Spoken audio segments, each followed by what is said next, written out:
चलिए 14 number question है doctor R K. Jain की बुक से।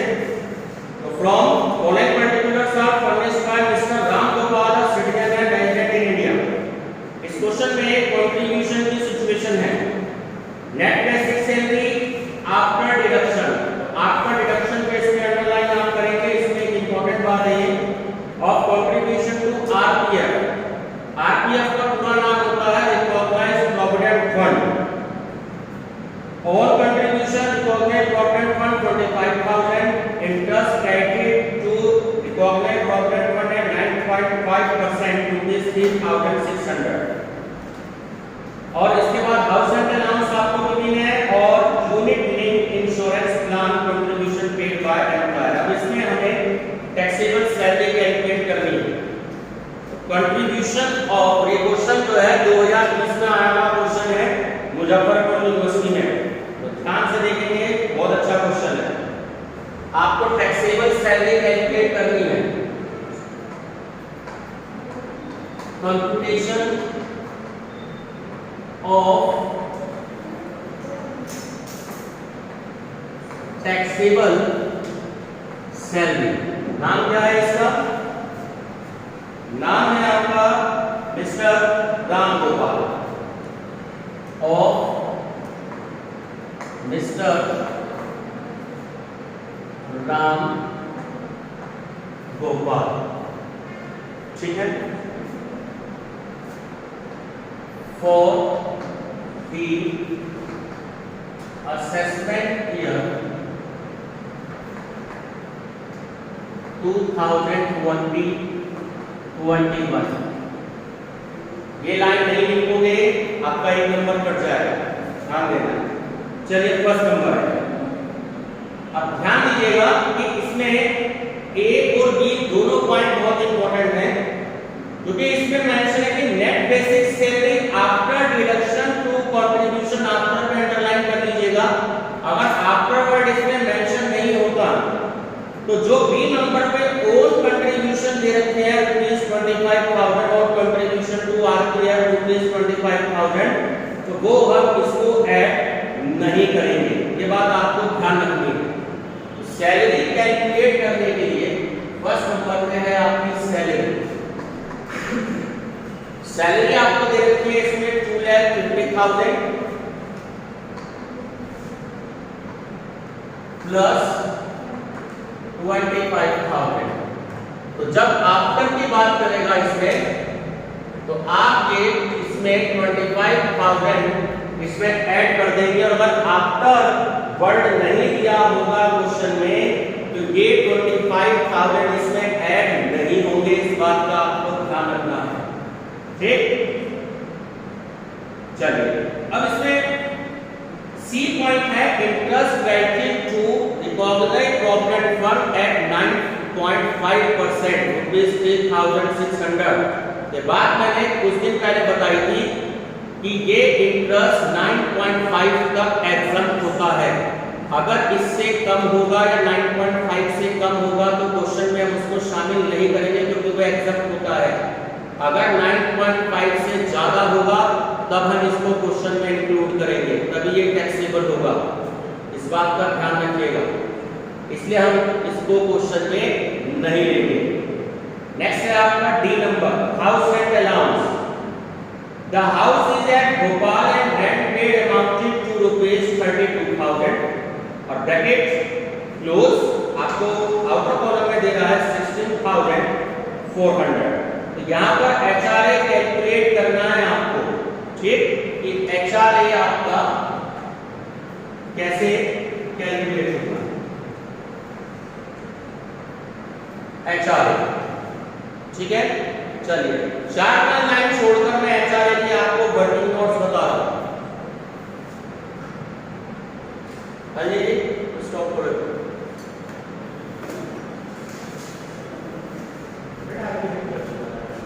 करना पड़ेगा, देखिए बता रखा मैंने, लिस्ट ऑफ द फॉलोइंग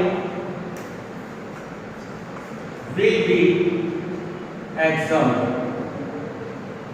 चलिए बताइए क्या लेना है फर्स्ट नंबर पर?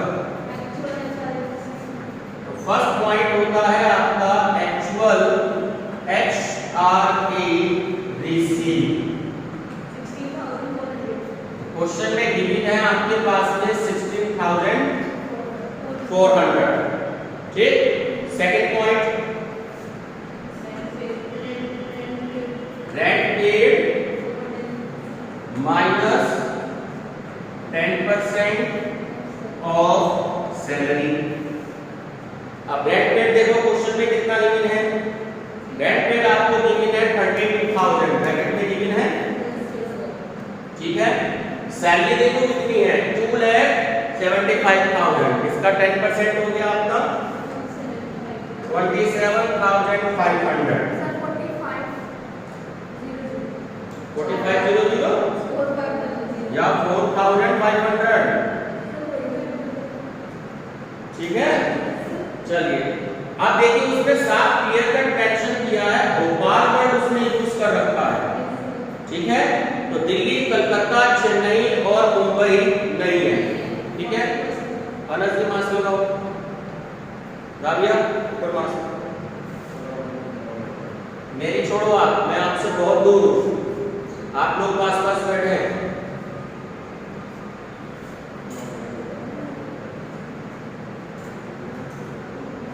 40% ऑफ सैलरी, क्योंकि दिल्ली, कोलकाता और चेन्नई और मुंबई में नहीं है, तो 40% ऑफ सैलरी। चलिए कैलकुलेट करिए, 16,75,000 का 1,10,000।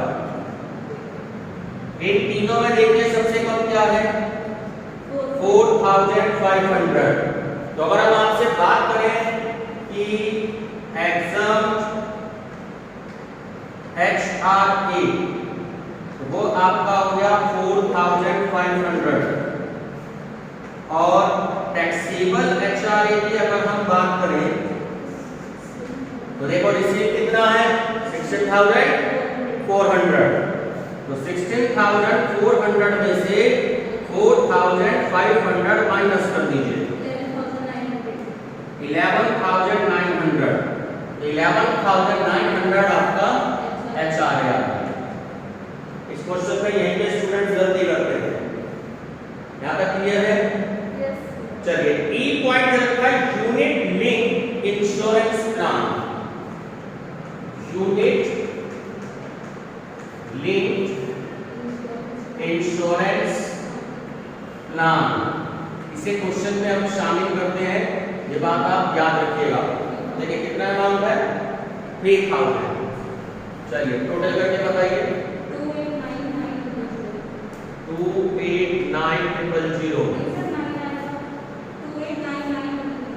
ठीक है, तो ये आपकी सैलरी आ गई, क्या कहेंगे Anjali ji sir, gross salary, gross salary. अब क्या करना है, क्या करना है, लेस, ये याद रखो, कई सारे क्वेश्चनों में बता चुका हूं, less deduction under section 16, salary के चैप्टर में जो भी आप स्टैंडर्ड डिडक्शन देंगे वो 16 ही इसमें आती है। तो एक ही स्टैंडर्ड डिडक्शन है, स्टैंडर्ड डिडक्शन कितने में है, मैक्सिमम 50,000, माइनस कर दीजिए 2,39,000, चेक करो आंसर, यही आंसर होगा 239900। ठीक है, तो ये हो गई आपकी टैक्सेबल सैलरी। बहुत अच्छा क्वेश्चन है और 2020 में लास्ट ईयर आया हुआ है मुजफ्फरपुर यूनिवर्सिटी में आपका।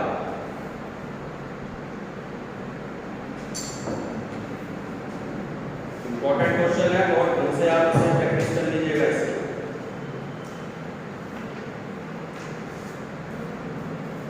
चलिए नेक्स्ट क्वेश्चन की बात करते हैं, क्वेश्चन नंबर 15 की। जिस क्वेश्चन में नई डिडक्शन आएगी वो वाला क्वेश्चन जरूर कराऊंगा, जहां पर पुरानी डिडक्शन आ जाएगी तो वो क्वेश्चन मैं छोड़ दूंगा, उसको आप मत करें, ठीक है ना, ताकि उसमें भी आपको बेसिक आइडिया मिल जाए। चलिए मोस्ट इंपोर्टेंट लगा दीजिएगा इस वाले क्वेश्चन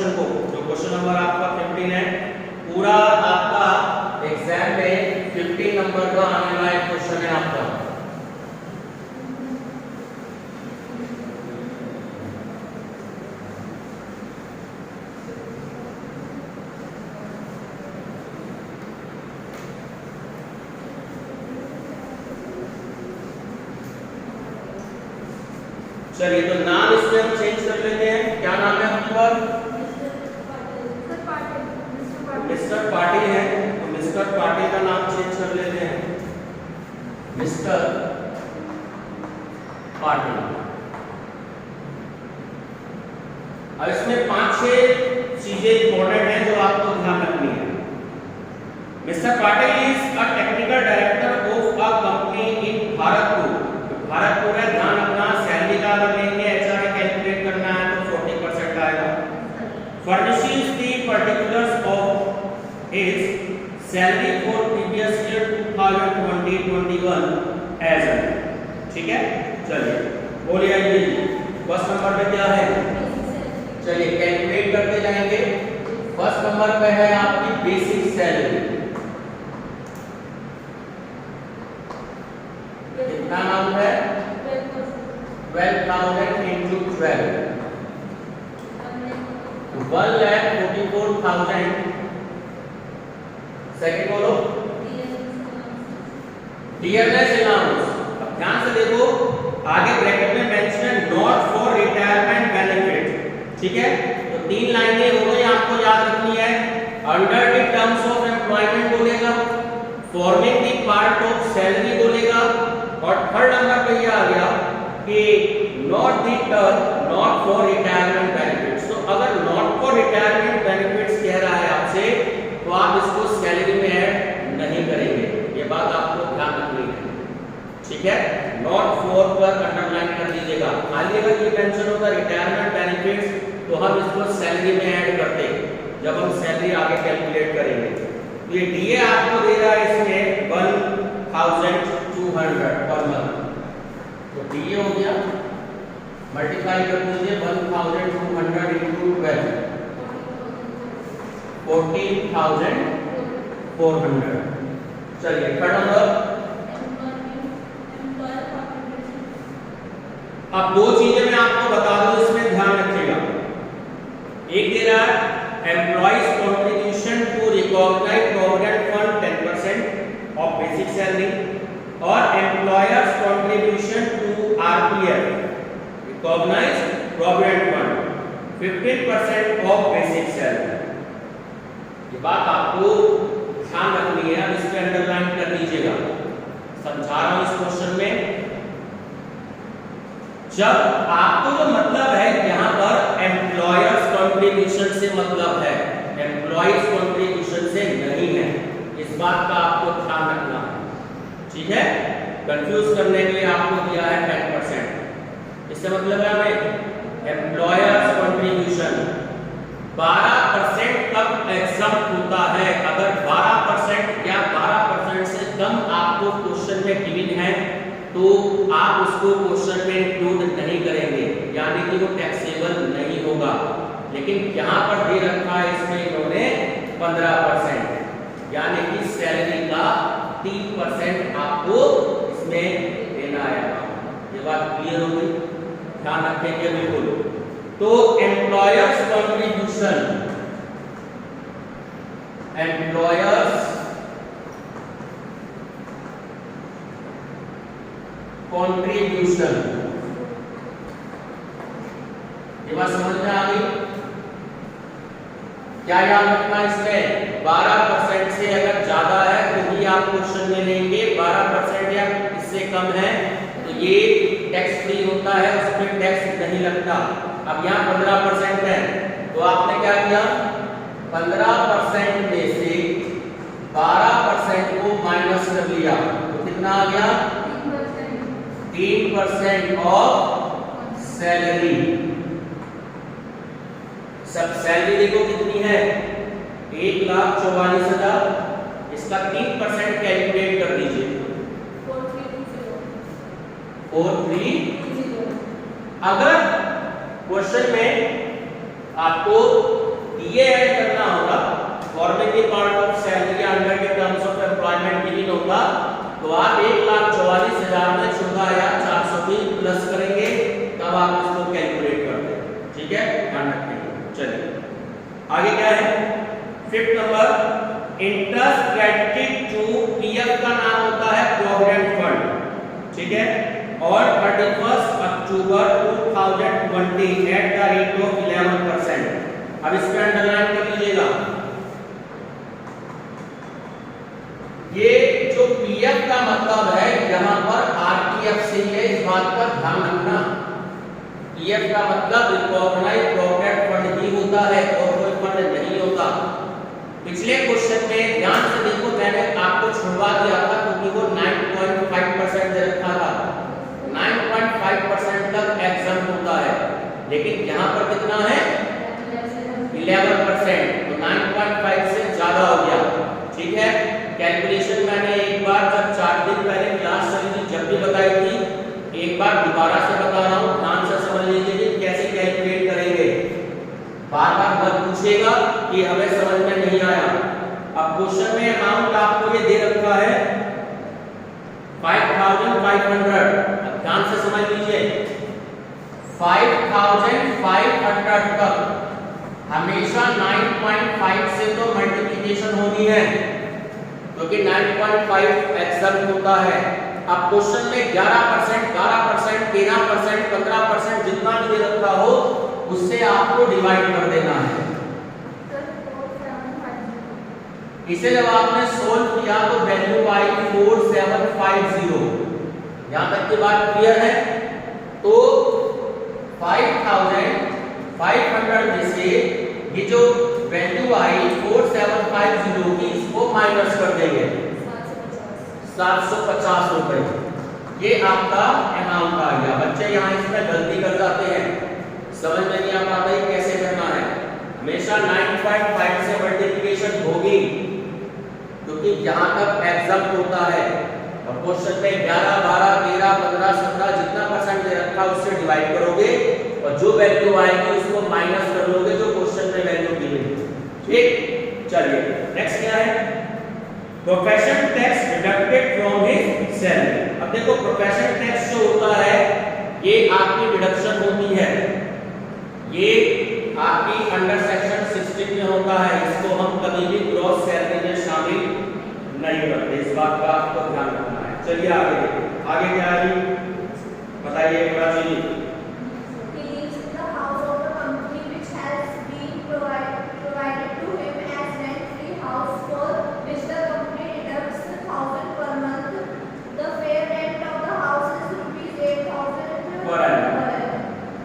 ठीक है, तो अब ये आपका अमाउंट हो गया। बताएं क्या करना है इसमें। वो रह रहा है कंपनी के हाउस में। ठीक है, कहाँ रह रहा है? कंपनी के हाउस में। पहले लिख दिया उसने। अब यहाँ पर आपको ध्यान रखना है पॉपुलेशन का। बात समझ में आई? 10 लाख से लेकर के 25 लाख तक की जो आपको मैंने कंडीशन बताई है पॉपुलेशन, एक बार देख लो समरी में दोबारा, फिर से इस बात को आप ध्यान रखना। तो समरी में आपको बता रखा है कि यदि अगर मकान कंपनी का है या एम्प्लॉयर का है, तो अगर जनसंख्या 10 लाख से कम है तो सैलरी का लेते हैं 7.5%। 10 लाख से ज्यादा हो, 25 लाख से कम हो तो सैलरी का लेते हैं 10%। और अगर 25 लाख से ज्यादा पॉपुलेशन हो तो सैलरी का लेते हैं 15%। ये बात क्लियर है? तो अब उसने क्वेश्चन में साफ मेंशन किया है he lives in the house of the company. इसको अंडरलाइन कर दीजिएगा। मकान किसका है? कंपनी का है। जब कंपनी का है तो आपको पॉपुलेशन को ध्यान में रखना होगा। अब उसने देखो शहर का नाम ऑलरेडी क्वेश्चन की फर्स्ट लाइन देख लीजिए, भरतपुर दे रखा है। ठीक है, तो भरतपुर कोई बहुत ज्यादा बिग सिटी नहीं है। ठीक, सैलरी का 7.5% आपको कैलकुलेट करना है। ठीक, तो रेंट फ्री कंसेशनल हाउस आप इसमें वर्किंग नोट कैलकुलेट करेंगे। हेडिंग आती है, यहाँ पे बच्चे गलत कर देते हैं। सर एनकैशमेंट का मतलब क्या होता है? सर एनकैशमेंट अभी आगे बताऊंगा, वो अगली आपकी लाइन है। Rent free concessional.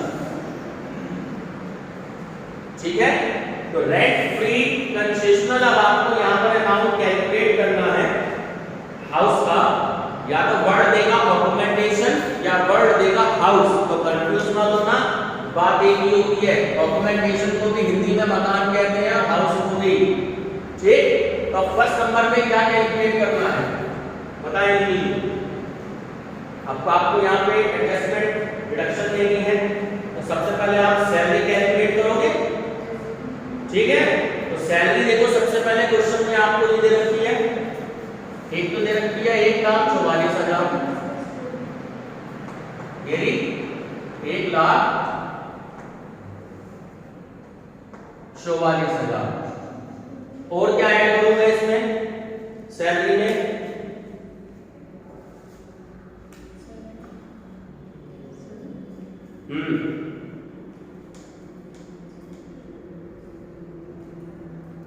अब आते हैं इसके लिए पॉइंट नंबर 11 पर। पॉइंट नंबर 11 देखिए, he received ₹20,000 on 1 October 2020 for encashment leave.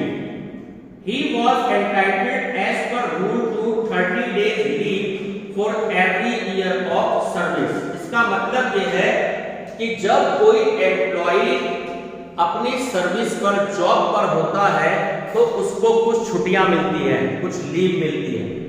अब अगर वो उन लीव को नहीं लेता तो सरकार उस लीव के बदले में उसको कुछ अमाउंट पे करती है, उसे हम कहते हैं एनकैशमेंट लीव।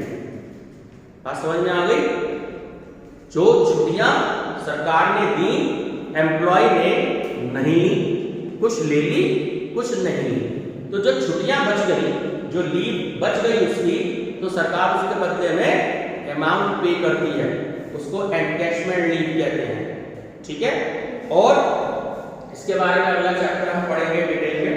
और साथ ही कह रहे हैं आपसे कि he was entitled as per rule to 30 days leave for every year of service, यानी कि इसमें ये जो आपको मिल रहे हैं कि वो प्रत्येक वर्ष पर 30 दिन का एनकैशमेंट लीव को लेने के लिए ऑथराइज थे, यानी कि हर एक साल में वो 30 दिन की एनकैशमेंट लीव ले सकते थे। ये बात क्लियर होगी? तो ध्यान रखना, सैलरी में ये 20,000 रुपए आपके ऐड होंगे, कुछ बच्चे छोड़ देंगे, समझ में नहीं आ पाता। बात समझ में आई? ध्यान रखिएगा, क्योंकि मैंने आपको बता रखा डीए तो हमें शामिल करना ही नहीं है, क्योंकि सैलरी का पार्ट नहीं है। चलिए, तो सैलरी कितनी हो गई? 1,64,000। ये बात क्लियर है? अब इसका जो है 7.5% कैलकुलेट करके बताएं। इन्हें भी कर लेंगे, तुमने कर रखा है, कितना आ रहा है? आगे चलिए रांची। ठीक है, तो 7.5% ऑफ सैलरी कितना आया? तो 12,300 रुपए जो थे क्या सैलरी के, क्योंकि भरतपुर एक बहुत छोटा शहर है जिसकी आबादी 10 लाख से कम है, इसलिए हम सैलरी का 7.5% ले रहे हैं। ये बात क्लियर होगी? अगर कोई वो क्वेश्चन में मेंशन होगा, इसमें जैसे मेंशन नहीं होगा, ठीक है, तो वो आपको मेंशन देगा यहाँ पर। अगर मेंशन नहीं है तो आप 7.5 मान के चलेंगे, आप ये मान के चलेंगे कि उस सिटी की पॉपुलेशन 10 लाख से कम है। लास्ट में गिवन है, ठीक है, अगर गिवन है तो देखिए लास्ट में 90 है, हमने पढ़ा नहीं है। Compute is income from salary for assessment year 2021-22 assuming the population of city is 8 lakh, तो 10 लाख से कम की पॉपुलेशन है, तो सैलरी का 7.5% हो गया। ठीक, अगला फर्नीचर देख लीजिए, यहाँ कहीं पर फर्नीचर के आपको गिवन होगा, तो फर्नीचर इसमें दे रखा है क्वेश्चन में पॉइंट नंबर 8 पर। The company has also provided furniture fitting amounted to ₹30,000। ठीक है, तो हम सब जानते हैं कि फर्नीचर की जो कॉस्ट होती है वो 10% होती है, plus 10% of cost of furniture, ना 9% ना 11%, बात का याद रखेंगे, जब भी रेंट फ्री अकोमोडेशन आप कैलकुलेट करेंगे वहां पे फर्नीचर आपको गिवन होगा। 30,000 का 10% हो गया आपका 3,000। ये बात क्लियर है? अब इसका आपने टोटल कर दिया तो वैल्यू हो गई 15,300 रुपए। ठीक, अब दोबारा से पॉइंट नंबर 7 पे पढ़ चलते हैं। इन्होंने लास्ट में देखिए लाइन आपको और बोली है, दी फेयर रेंट, सॉरी उससे पहले रखी है, which the company deduct 1,000 per month, यानी कि ये जो मकान कंपनी ने मिस्टर पाटिल को रहने के लिए दे रखा है अपना मकान, तो उसकी सैलरी में से 1,000 रुपए डिडक्ट कर देती है, यानी कि कम कर लेती है। बात समझ में आई? तो आप इसको माइनस करेंगे, लेस रेंट डिडक्टेड। इस बात का आपको याद रखना है, 1,000 रुपए है यानी 12 महीने के 12,000 रुपए हो गए, तो 3,300 रुपए ये आपकी रेंट फ्री कंसेशनल हाउस की आपकी वैल्यू आएगी। Value of rent free concessional house 3,300। यहाँ स्टूडेंट्स गलत कर देते हैं, इसलिए वर्किंग नोट समझा दिया है। ये वर्किंग नोट्स में बार-बार हर क्वेश्चन में नहीं समझाऊंगा, तो इसलिए इस बात का आपको ध्यान रखना है कि कैसे कैलकुलेट आपको करना है। ठीक, चलिए पॉइंट नंबर 9 पे इन्होंने इलेक्ट्रिसिटी चार्जेस दिया थी, कंपनी ऑल्सो पे, इसको अंडरलाइन कर लीजिएगा। कंपनी ऑल्सो पे, कंपनी पे कर रही है इलेक्ट्रिसिटी चार्जेस, तो वो टैक्सेबल होगा, ध्यान रखना। इलेक्ट्रिसिटी चार्जेस कितने पे कर रही है? ठीक है, तो एक इन्होंने अमाउंट दे दिया 2,800, कंपनी पे कर रही है तो ही हम इसमें इंक्लूड करेंगे, अगर मिस्टर पाटिल पे करते तो इंक्लूड नहीं करेंगे। ठीक, last point, point number 7, mister Patil spends होता है खर्चा करना, व्यय करना, ₹10,000 on the medical expenses on his family which is reimbursed by the company। Mister Patil जो है वो 10,000 रुपए जो मेडिकल एक्सपेंसेस पर खर्च कर रहे हैं अपनी फैमिली पर, तो कंपनी उसको वापस देगी। The treatment is done in a private nursing home not belonging to the employer। ठीक, कभी-कभी जो है कंपनियां जो है अपने जो एम्प्लॉय को कह देती है कि आप मेडिकल एक्सपेंसेस करें, आप या आपकी फैमिली में, तो जितना खर्चा होता है वो हम आपको रिइंबर्स कर देंगे, यानी कि वापस दे देंगे। ठीक है, और ये जो बिलोंगिंग का मतलब इन्होंने जो लास्ट में दिया है, इसका मतलब ये है कि वो जो प्राइवेट नर्सिंग होम जिसमें ट्रीटमेंट चलाया गया वो कंपनी का नहीं था, नियोक्ता का नहीं था। इस बात का आपको ध्यान रखना है। ठीक, तो 10,000 रुपए आपके यहाँ क्वेश्चन में आ जाएंगे। मेडिकल रीइंबर्समेंट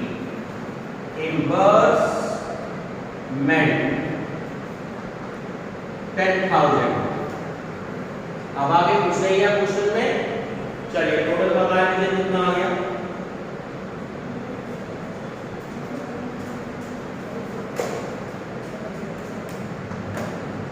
बोलिए दीपिका जी, टोटल बोलो। दीपिका टोटल बोलो। 199 गलत नहीं बता रही, 750 है क्या हुआ? सही नहीं कर रखा टोटल,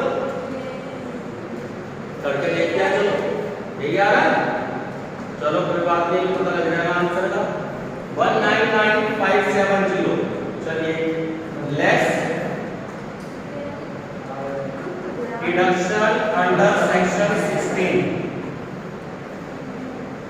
कितना आ रहा है? सर मेरा तो 1835 समझ में आ रहा है।